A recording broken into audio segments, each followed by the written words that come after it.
Bismillahirrahmanirrahim. Hüdapar Gençlik Kolları Başkanlığı olarak geleneksel hale getirdiğimiz bahar etkinliklerimizi bu yılda büyük bir heyecan ve kararlılıkla hep birlikte icra edeceğiz. Her sene belirli bir tema çerçevesinde gerçekleştirdiğimiz buluşmalarımızda Aksa tufanından bu yana olduğu gibi bu yılda gençliğimizi Gazze ana teması etrafında bir araya getirmekten büyük bir onur duyuyoruz.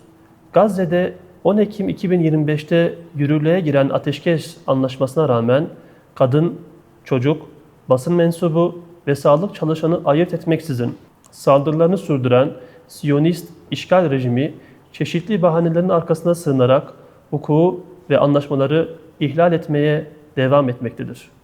Geçtiğimiz yıl Ağustos ayının sonlarında insanlık vicdanının somut bir yansıması olarak harekete geçen global sumut filosu ablukanın hem fiziki hem de psikolojik olarak denilmesine vesile olmuştur.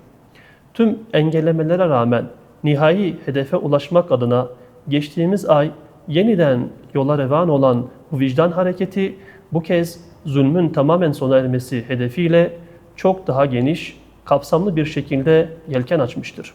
Bizler Hür Gençlik olarak Gazze'de yaşananları ve insanlığın onur mücadelesini gündemimizden düşürmemeye kararlıyız.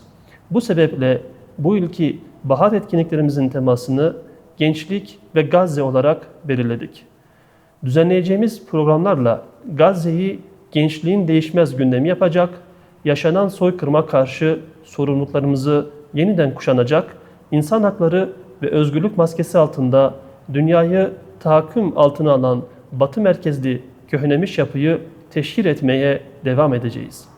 İslam medeniyetinin ahlakıyla kuşanmış gençler olarak hem Gazze'nin feryadını dindirmek hem de karanlığa gömülen dünyaya bir ışık olmak adına mücadelemizi sürdürüyoruz. Bu kapsamda gerçekleştireceğimiz sportif faaliyetler, münazaralar, gençlik buluşmaları, film gösterimleri, okuma programları ve daha nice etkinliklerimize tüm genç kardeşlerimizi davet ediyoruz.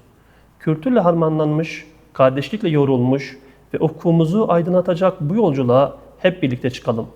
Bu anlamlı atmosferde aramızda olmanız heyecanımızı ve azmimizi daha da güçlendirecektir.